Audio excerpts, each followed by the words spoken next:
Hello everyone, this is Jeremy and welcome to episode 6 of Installation Route. Our base is quiet and that's because all of our mana pools are full, and when that happens, the mana spreaders turn off. We can hear the rats running around. So quiet in our base. It's been so long since I've been able to hear myself think. Yeah, this pack doesn't have any sound mufflers as far as I can tell, so any sound that we produce I just have to deal with. Which is, it's honestly not that big a deal. Anyways, last video we got ourselves into part 2, and we are now working on this exploring Mandaleev's tables quest. So this quest has us making these 5 ingots. Each one is a byproduct of one of our ores. So like cadmium comes from galena, yada yada yada. But so far I've been making them in this drill grinder because that's the quest on the left side that we did. Let's check out this quest on the right side, which I believe offers an alternate way to make these materials. So instead of using a drill grinder, which consumes drill bits and motors, we can instead make a crucible, which consumes heating elements and mixing blades. And heating elements and mixing blades are basically free. So well, once you account for the recycled materials you get back. So I want to try using the Crucible instead. It seems slightly easier to automate anyways. Another thing about the Crucible is it seems more useful overall. So if you give it the purified materials, you just get straight output of the the chance product. Whereas if you crush it, you get a mix of stuff. So I've been like, we were doing magnetite. You take magnetite, crush it, and then you have to do another step to separate it to get your chrome and gold out. I mean, I guess, well, so this is 12. So out of 4 ingots or 4 pieces of magnetite ore, you get 3 chrome dust, but it's a lot more steps. If you go through the mixer, it has to be purified magnetite, but you get 3 chrome per ingot, and you don't have to deal with byproducts. The downside is now you have molten chrome that you have to turn into an ingot somehow. So you can turn them into blocks or ingots by using these casts, but I think they do consume the cast. So, I mean, it's not that bad. It's, 8 pieces of clay for 4 blocks. I can live with that. I don't even think, at least for now, we don't need a tremendous amount of clay. Even like in the ultimate ingot here. Well, okay, we might need a fair bit of it for DNA related stuff. I don't know. I think to me it seems like it'll be easier to do the crucibles. Let's just give it a shot. So let's start by making crucible and some of its consumables. I also figured out how to interpret the this book here where it tells you about these machines. So each component you put in has a minimum number of operations that it's good for. So that is when you first put a thing in, right? That's this bar, like the hit points bar. This will drop per operation until the minimum number of operations has been reached. Afterwards, there's a chance for it to break. So in the Crucible, it has a 0.1%, I assume that's in decimal, so 10% chance to break. And each time it doesn't break, it rolls, the chance of break goes up. So on average, we probably get, I don't know, like 12-ish uses, probably less than that. Somewhere around 10 uses of a heating element before it breaks, and like somewhere around, 20 uses of a mixer before it breaks. And then the salvage tells you approximately how much of the output or how much of the input cost you get back when you turn the broken thing into a, when you run it through the scrap furnace, which we don't have yet. So anyways, yeah, make a mixer. In order to use a mixer, we do need a starting infusion of chrome for the heating elements. Now we get all the chrome back, the damaged heating element, the broken heating element, when we use it, or when we scrap it, we get our 2 chrome ingots back. But that means that you can't start with the heater. You do have to start with the drill. So I suppose in that sense, this machine seems like it is higher tier. Anyways, let's for some reason all these things only stack to 4, which is a little bit annoying, but I suppose that adds to the challenge or something. let me find a place to put this crucible. I think we're going to need to start expanding vertically a little bit. It's going to be a little difficult to just stick to the ground level here. Turns out that the factory tech machines, at least the ones I have so far, don't actually use RF. Even the grinder here, it doesn't actually connect to the energy conduit. The mixer here, you can see as well, doesn't connect. Also fall damage. Anyways, I have it set up with a hopper providing replacement parts and another hopper providing input. So let's just start dumping input in here. It should be 3-to-1 ratio for input ores to blocks.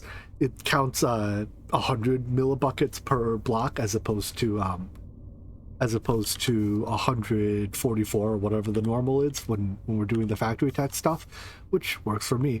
So yeah, this should quite easily make us a fair bit of all of these ores. So I'm just going through purifying a little bit of everything here, and then it's a lot of batch crafting to make these. Yeah, for now it's all batch crafting to make these 5 ingots. So I'll be back when we've crafted all 5 of these. I honestly don't know what amounts to enough, but I'm just gonna make a lot, because if we make a lot, I'm sure it'll get used eventually. All the blades in the Crucible last quite a while. We're going through heating elements like candy, and I have a bunch of broken ones, but that's basically all I've got left. I have like 1. Oh, there it goes. Now it's in use. So let's start working on the process of recycling these. Oh, we don't get them back 100% of the time. I started with 20 heating elements. I guess this number here tells you how often you get the item back, not what proportion of the items you get back when you recycle it. I see. So heating elements, we get 0.8 or 80% of our heating coils back. All right, well, these 14 anyways, they do recycle into relatively precious chrome, so we may as well make the scrap furnace. To make the scrap furnace, though, we have to make this wire, which requires making the metal cutting machine first, which requires iridium and the nickel pickaxe. Have we made iridium yet? Our first block has just popped out. All right, is this where the quest leads? Am I getting ahead of myself? I am, aren't I? Let's actually wait for this all to process so that we actually get to mark these quests as complete. The melter has produced a fair bit of all of these ingots, so turn them all into ingot form, complete the quest, and that gives us this thing. I'm very curious what this does. Creates empty parallel universe and transforms into two-way teleportation device. It doesn't have a use, so I assume I'm like kind of afraid to click. What if it does something I don't want it to do? Does this pack even have a backup mod? Well, I guess we hope for the best? Question mark? Does this tell me anything? No. Oh, maybe this can tell us about it. Yeah, I'm not sure. I'm gonna click it here in the corner just in case. Oh, excellent. It doesn't do anything. Yada yada yada. Did not crash because of... Alright, I'm gonna see what this file is telling me. Oh, good. Failed. Everything keeps failing. Alright, I have no clue why my parallel universe thing doesn't work, but we don't need it yet. If we run into a thing where I am literally out of space, I'll do a bit more research, see if I can figure out why. Maybe I'll bug the developer. But anyways, now that we have these tables, that unlocks a lot more options. So first thing I want to look at is the engineering table. This can do all the, I think these are all the crafting table recipes, but in addition, it can, well, okay, so some of these have to be made in the engineering table. No, I guess all the recipes shown in this tab are the special recipes to the engineering table, but it lets us make dynamos directly at reinforced tier, machines directly at reinforced tier, although we can't make these ingots yet, so I guess not that, but like we can make 3 reception coils for the price of 1 ish by doing it with electrum instead of gold, I guess. Or like the nullifier, there's an easier recipe. Anyways, yeah, it just gives easier we get twice as many machine frames. We can make our mana pools out of slabs. Is it like, how much does it actually help? I don't know, probably not that much. But like we could already make chests this way, can't we? Yeah, that doesn't help us any. But whatever, I'm not gonna stress it too much because it's very cheap. So let's just make an engineering table, whatever this thing's called. Lots of aluminum.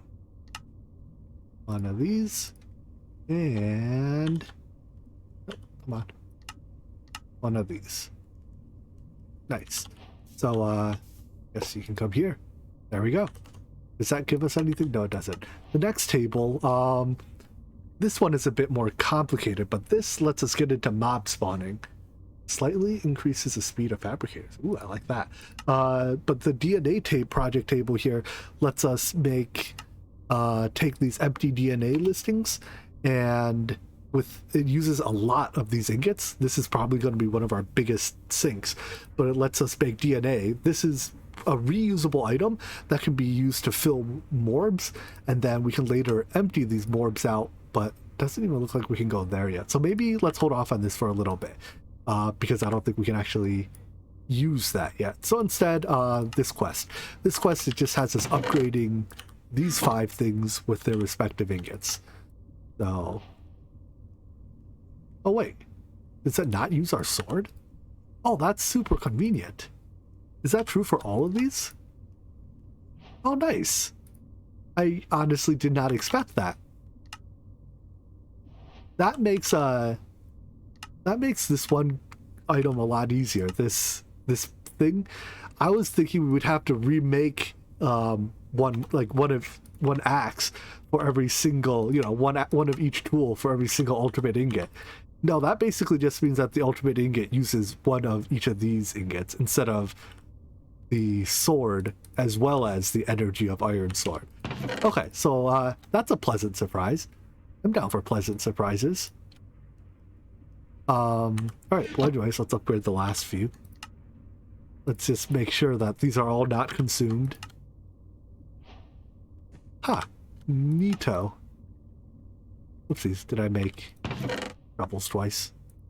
Oh, I skipped the axe. There we go. All done. All right. Oh, and these even stack. So that now unlocks a bunch of options. Proper metal processing. Let's go do this next. So metal cutting machine, blade, and gear. Metal cutter also uses tools, gears, and cutting blades. You should be in there. So I'm making a few more of those. And this one chest of tools will probably last it long enough until we can get something better going. Anyways, this cuts wires into, or ingots into wires. At least that's what we're using it for now. And with this, we can make the scrap furnace, and this is what'll take our broken bits and unbreak them. The scrap furnace itself, of course, also consumes something, but it never, like the break chance on the wire is 100%. So you can never get the wire back. Anyways, we can put our things in here, I presume, and then that will wrap it down and give us items. Yes, cool. So like this recycles the chrome out of our heating elements and whatnot, although you appear to be done with your right now. Cool. Let's take a look at what else we've unlocked now. So we have a couple options. Let's take the so options are Orchid. The Orchid's been changed in this pack to produce 4 different blocks: blue matter, untamed plant matter, infected andesite, and elemental stone. There's some very interesting stuff that comes out of this, and I definitely want to look more into that in a bit. But I think I want to replace our farm with a phytogenic insulator now. So this thing is, now that we can make these energy of tin hose, and this effectively just costs a single beryllium ingot. I mean, this machine is very cheap, right? So let's make one of these for growing each of our crops. So we have how many things we are growing right now? First of all, I can get rid of this stupid thing up here, so I'm no longer dropping cactus everywhere. I think some of these cactuses drop their items out of range of the chest, so like the cactus doesn't actually get picked up. I've also turned off our farm, as you can see. But Yeah, so we have how many different items?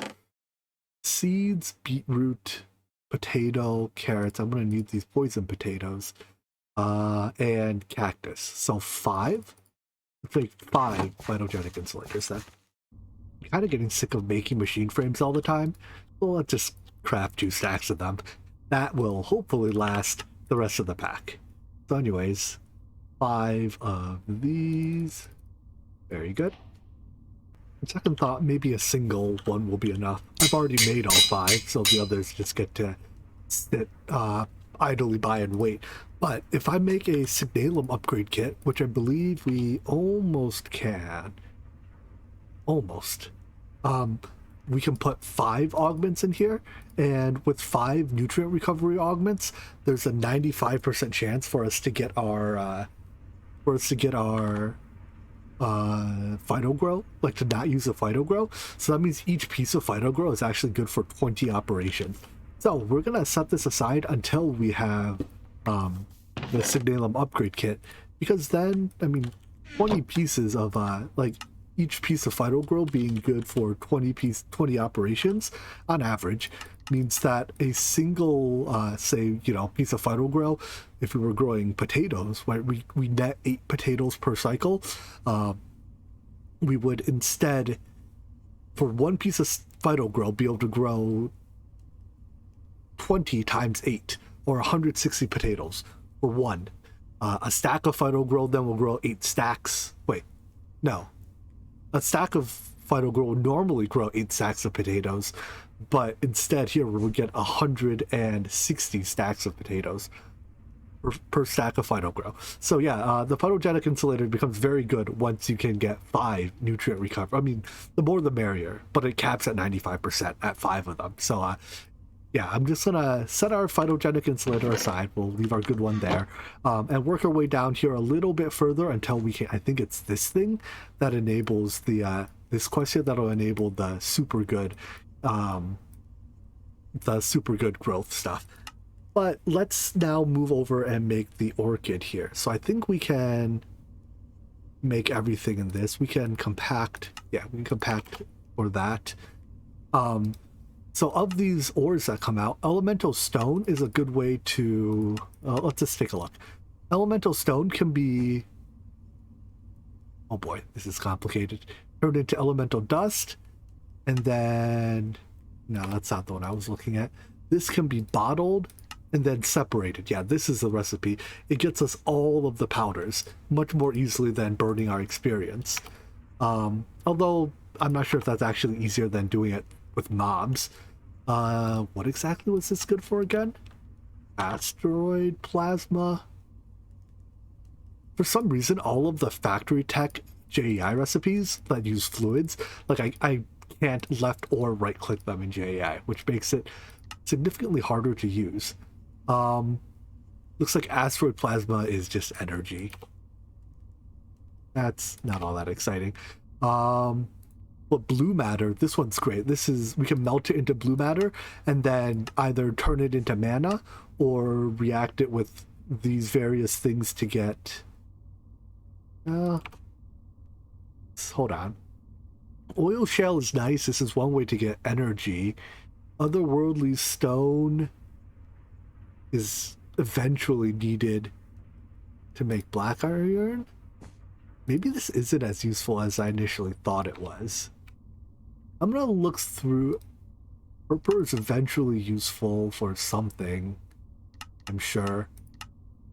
Yeah, maybe I'm gonna look through the actual uses of the orchid. Maybe we don't need it quite yet because we can't do 90% of the processing for it yet. Yeah, let's hold off on the orchid for now. So this thing right down the center here, this appears to be our main progression path. So let's follow that down. Next machine to make is the circuit scribe. This looks like the thing where once we have it, we can cut cords for these plates and then like click these things to make various circuits.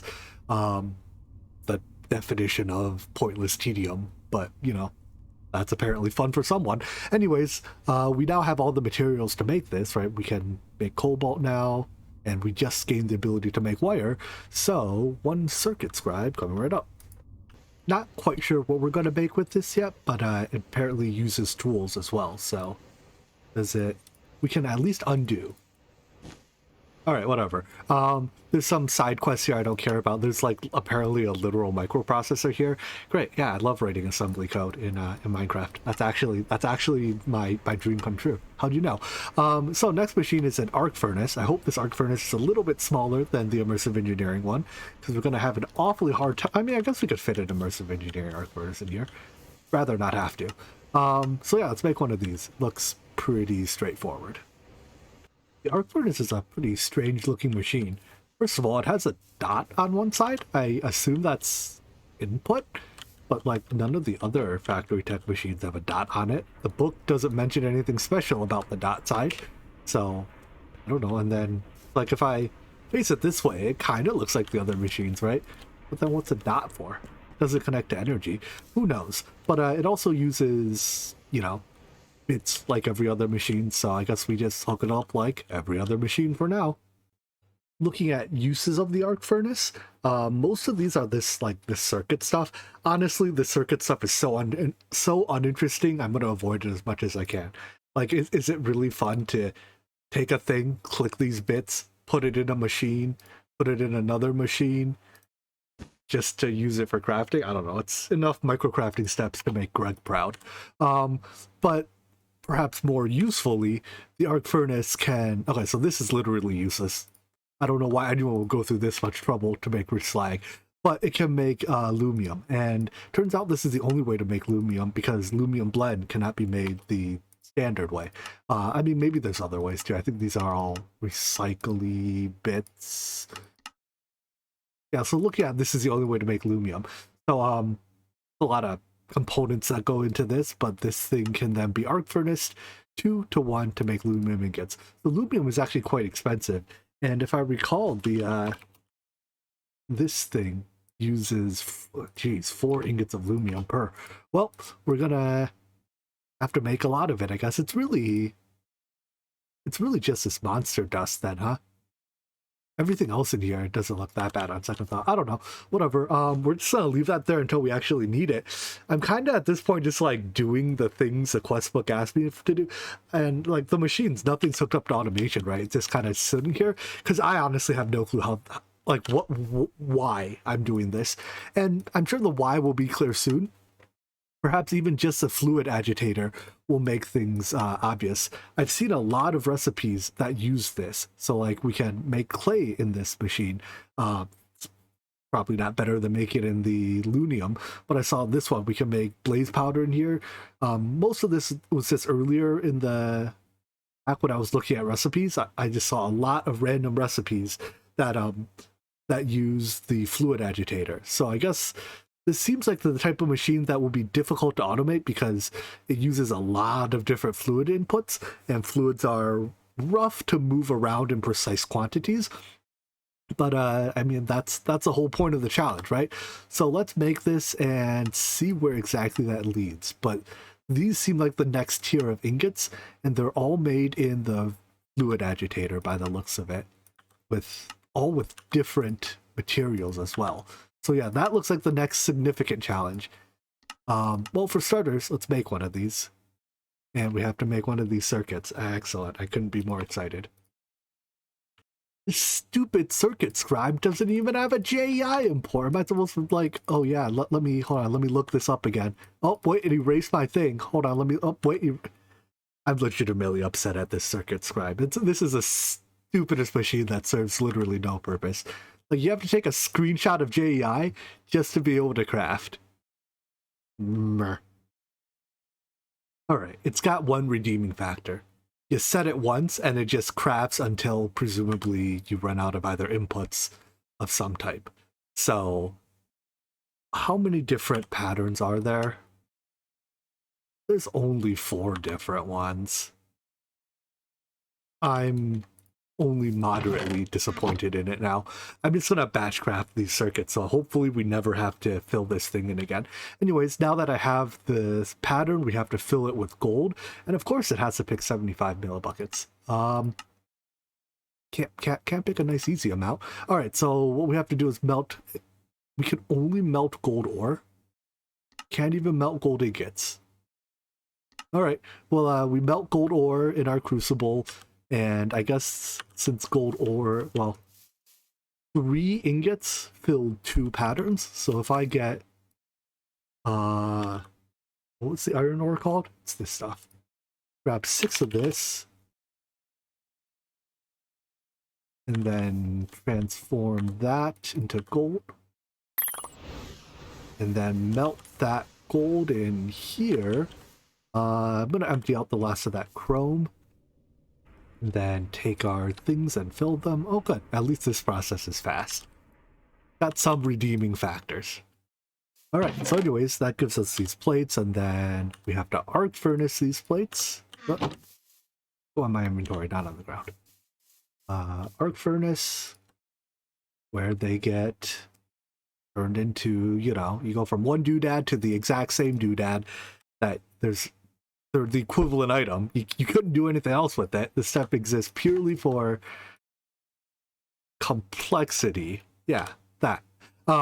Anyways, then this is an easy flower to craft. I don't actually know what this one does, but this should be, I think we're ready to make a fluid agitator.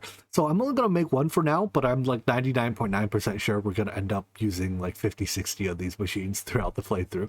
I mean, maybe not for the concrete, but there's just so many different recipes, and I imagine we'll have to make a lot of these things. The mixer has made, and this uses, the agitator, it uses mixers, motors, and circuits. So I guess circuit 4 I assume it's either the gold or the copper plated one. I imagine either is okay, but I think now that I have this, like everything is starting to, you know, all the factory tech stuff is starting to come together and make sense. The production of all of these components, we should be able, like these should be made more or less automatically, on demand or passively, doesn't really matter, but like instead of supplying it with a hopper here, I could hook it up to our logistics system and then have a craft, or have a logistics, one of these, requester, have it be requesting, you know, mixers, motors, and circuits. And then if these require crafting, you know, I can work its way down the crafting chain until it figures out how to make these. That way I don't have to manually stock these things all the time. Although perhaps for that'll be a bit of a late game goal. Looking at the recipes that actually use the mixer too, I think we've delved very deep into the mod in an attempt to understand its purpose. And now that we're here, we can't really use this machine yet because all the recipes here use stuff that we just like, it's definitely not automated, and we're not even close to making in meaningful quantities. Like the next quest asks for these 4 ingots, and I think that's a good goal to do, but they require stuff like andesite dust, so we're gonna have to rewind and make that orchid for andesite dust. And let's see what else. They all use various different fluids, so I mean, some like we've already made sacrificing blood and blazing pyrotheum, but only in relatively small quantities. Likewise, well, what is this? I really wish this mod worked with JEI. Virid. This comes from heavy water and emerald gears and an alchemic imbuer. Ooh-wee. Heavy water. Like, we're gonna have to automate rune production. Okay, so let's set some goals. I think most of today I've been walking around without a goal, and that's probably why I sound extremely frustrated, because I don't do well without goals. I usually like to have, you know, my next couple steps planned out, and I think at this point I'm back on track. I have goals again where we're going places. All right, so goals include Orchid and rune automation. With that, we can then start looking towards the long-term goal of making these ingots on demand, batch craft, or passively. I don't know. We'll figure that out when we get there. But let's start with the orchid, one thing at a time.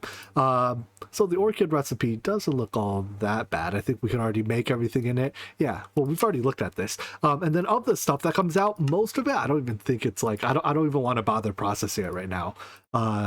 I'm just going to do it exclusively for infected andesite so that we can get andesite dust. Everything else here is, you know, we'll let it just sit around, gather dust. The crafting recipe for the Orchid here is quite involved.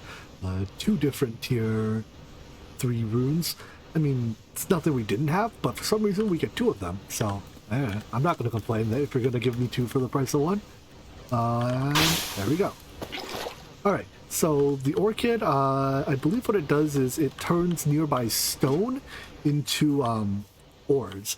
So we want to put it somewhere where the only stone that it can transform would be stone made from a stone generator, and then after it transforms we want to mine the stone with something. So I'm thinking we will mine with the what's it called, lens of the miner. Mana lens, come on, one of these. Whole purpose is to mine blocks. I swear it exists. Bore, this one. So mana lens bore, no, I'm pretty sure it's bore. Yeah, so this will mine blocks. So we need a vanilla stone generator, and this mana lens to mine the blocks. All right, let's build something. Here it is partially built out. So what we have up here is just a stone generator.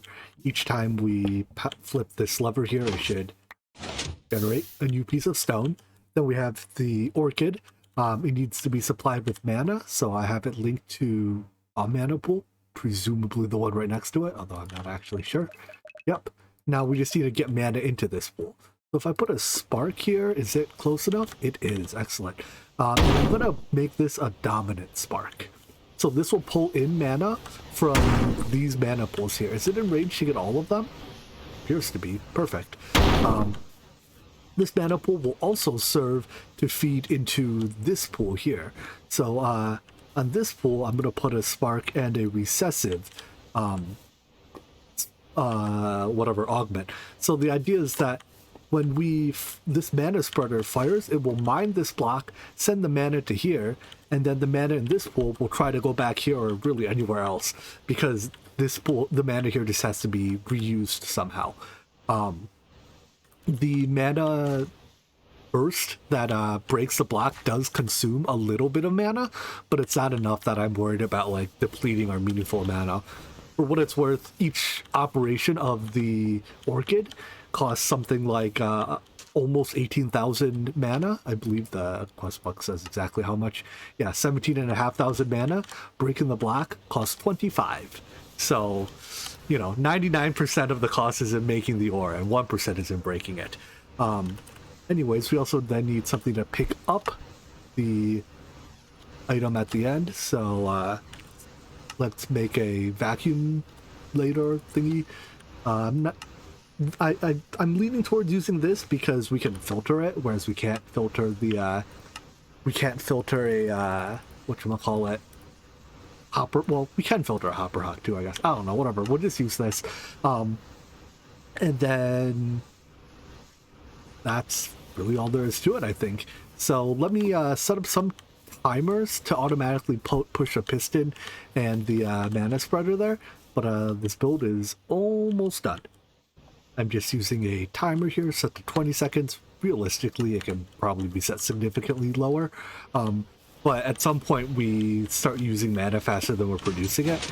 And in fact, at 20 seconds, we're probably using mana faster than we're producing it.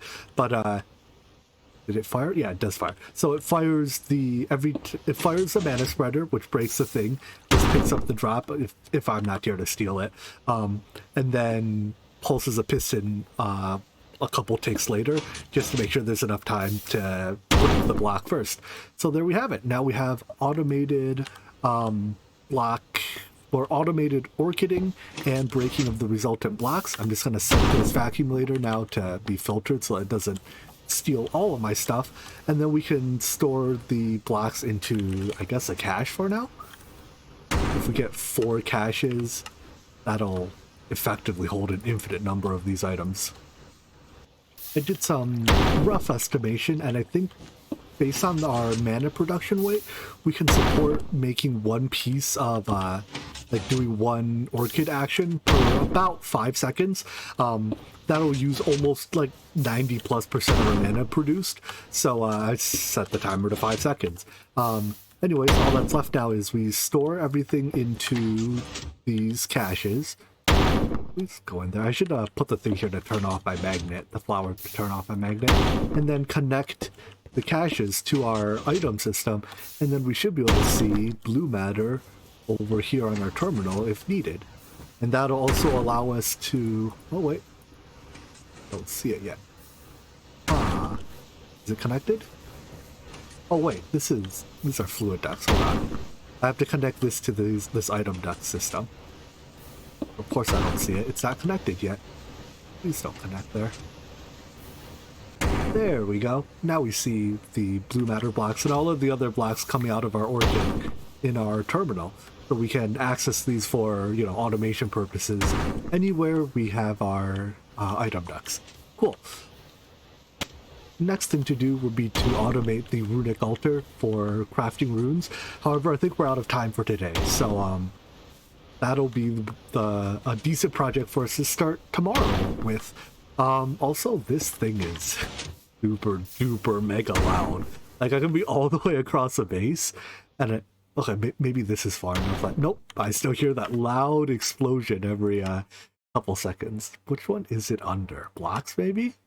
Don't want it off. But yeah, no sound dampener in this pack, so we deal with the sounds we are dealt, I guess. I mean, I like hearing the sound of the mana beam. I don't know, whatever. I can't deal with that explosion every 5 seconds, and it's driving me insane.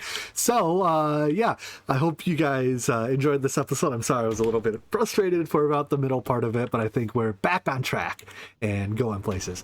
And yeah, I hope to see you in the next video. Take care, and bye-bye.